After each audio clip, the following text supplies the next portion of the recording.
என் தங்கப்பிள்ளையே, நீ எதை நினைத்து கொண்டு என்னை தேடி வந்த விஷயத்தை பற்றி உன்னிடத்தில் பேசுவதற்காகத்தான் உன் அப்பன் கருப்பண்ணசாமி நான் வந்திருக்கிறேன். என் தங்கமே, நீ யாரை அதிகமாக நம்பினாயோ அவர்களே இன்று உனக்கு உன்னுடைய மனது உடைக்கப்பட்டிருக்கின்றது.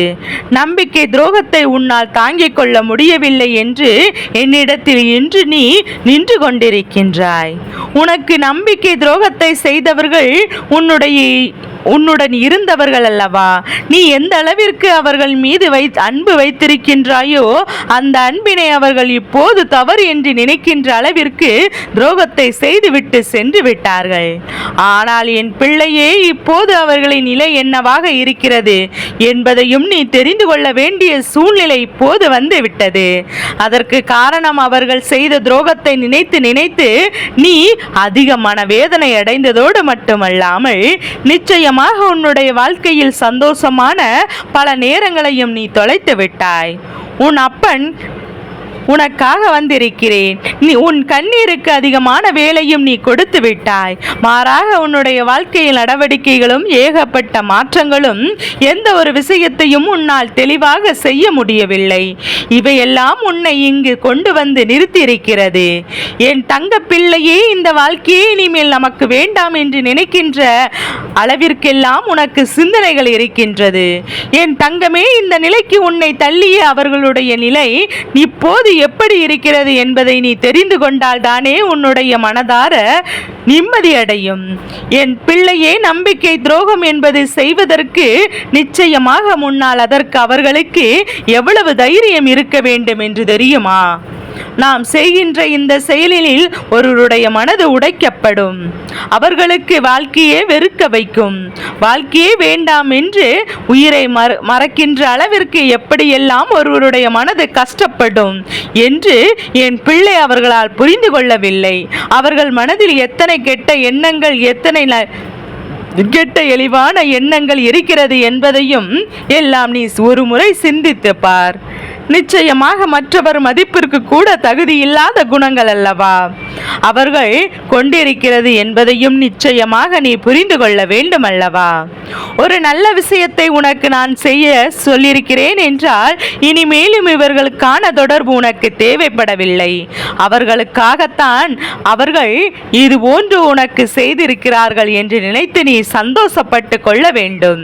என் குழந்தையே, அவர்களை பற்றி இந்த நேரத்தில் உன்னால் முழுமையாக ஒரு விஷயத்தை சொல்கிறேன். புரிந்து கொள்ள முடிந்தது. இதோடு என் வாழ்க்கையில் நல்ல பாடத்தை கற்றுக்கொண்டேன் அல்லவா? என் தங்க பிள்ளையே, என்றும் நீ துணிந்து விட வேண்டும். என் செல்ல குழந்தையே, இது உன் வாழ்க்கையில் எதிர்பாராத விஷயமாக கூட இருக்கலாம். முதலில் உனக்கு கஷ்டமாக இருந்தாலும் நாட்கள் செல்ல செல்ல இது உனக்கு பழகிவிடும். இப்போது ஆரம்பம் என்பதனால் என் குழந்தையை நீ தாங்கிக் கொள்ள முடியாமல் தவித்து நிற்கின்றாய். இந்த சூழ்நிலை மாறும், இந்த காலமும் மாறும், இந்த நேரம் உன்னை விட்டு கடந்து போகும். அதன் பிறகு ஒரு நல்ல வாழ்க்கை உனக்கு நிச்சயமாக அமையத்தான் போகிறது என்பதையும் நீ மறந்து விடாதே. என் தங்க பிள்ளையே, அது மட்டுமல்ல, உனக்கு துரோகத்தை செய்தவரின் நிலையை கண்டால் என் பிள்ளை பாவமாக தான் இருக்கிறது. ஏனென்றால் எந்த ஒரு காரணத்திற்காக யாருடைய பேச்சினையும் கேட்பதற்காக உன்னுடைய நல்ல மனதை காயப்படுத்தி விட்டு என் பிள்ளை உனக்கு நம்பிக்கை துரோகத்தை செய்தவர்கள் அல்லவா இன்று அவர்கள் மூலமாகவே அதிகமான ஏமாற்றத்தை அங்கே சந்தித்து விட்டு நம்பிக்கை துரோகம் என்றால் என்ன என்பதையும் அவர்கள் புரிந்து கொண்டார்கள். உன்னை விட அளவிற்கு அதிகமான வழியை அந்த உறவு காண்பித்து கொடுத்து விட்டது. அதையெல்லாம் இப்போது அனுபவித்து கொண்டிருக்கிறார்கள்.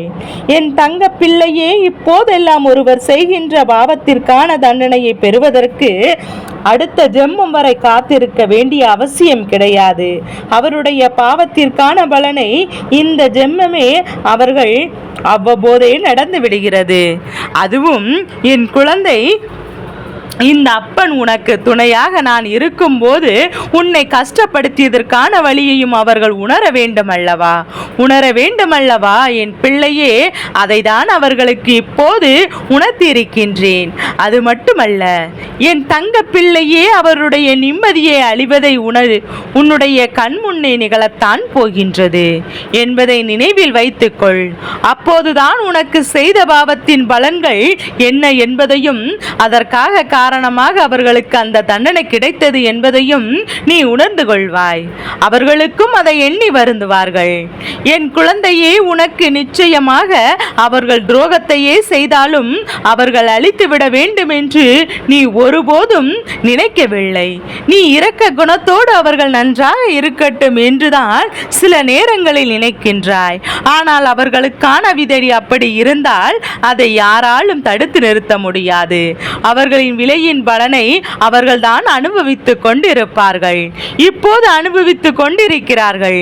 என் தங்க பிள்ளையே, இனிமேல் என் பிள்ளை உன்னுடைய வாழ்க்கையில் உன்னை பிடித்த ஒரு கஷ்டகாலம் உன்னை விட்டு சென்று விட்டது என்பதை நீ தெளிவாக புரிந்து கொள்ள வேண்டும்.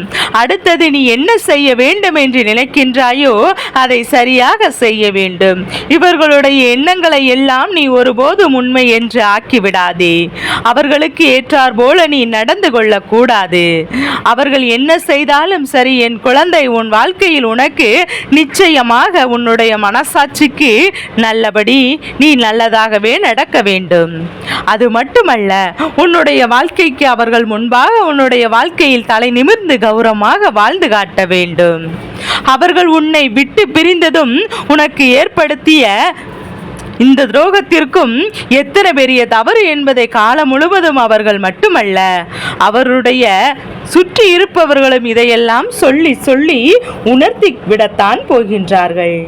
ஏனென்றால் அவர்கள் எடுத்த தவறான முடிவினால்தான் இப்போது என் பிள்ளை அவர்களின் வாழ்க்கை சிதைத்து போயிருக்கின்றது.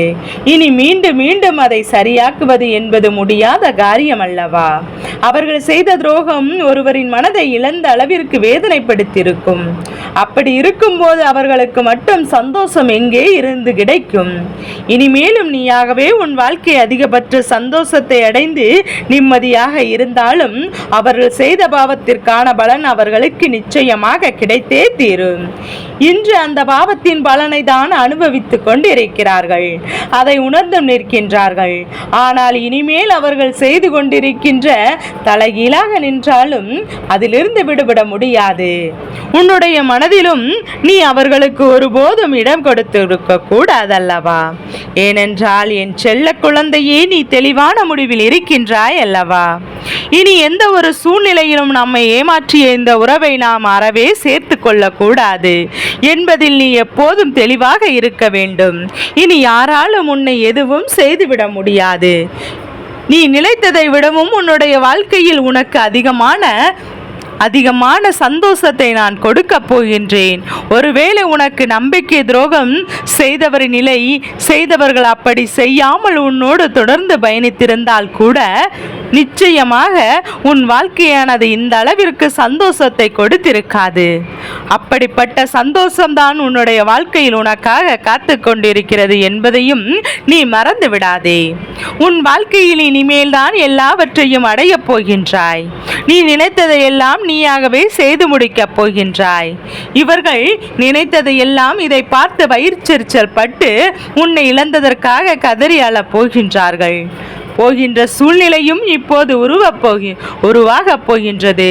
அப்படிப்பட்ட சூழ்நிலை உன் வாழ்க்கையில் உனக்கு உருவாக்கி தரப்போகின்றேன். நீ நம்பிக்கையோடு உன்னுடைய எதிர்காலத்தை நோக்கி பயணிக்க வேண்டுமல்லவா?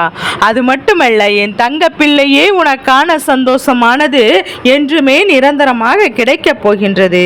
இதற்கு முன்பு யாரெல்லாம் உன்னை குறை சொன்னார்களோ, யாரெல்லாம் உன் மீது வீண்பழி போட்டு சுமத்தினார்களோ, அவர்களுக்கெல்லாம் உண்மையானவர்கள் உன் மீது தவறுகள் இல்லை என்பதையெல்லாம் புரிந்து கொள்வார்கள்.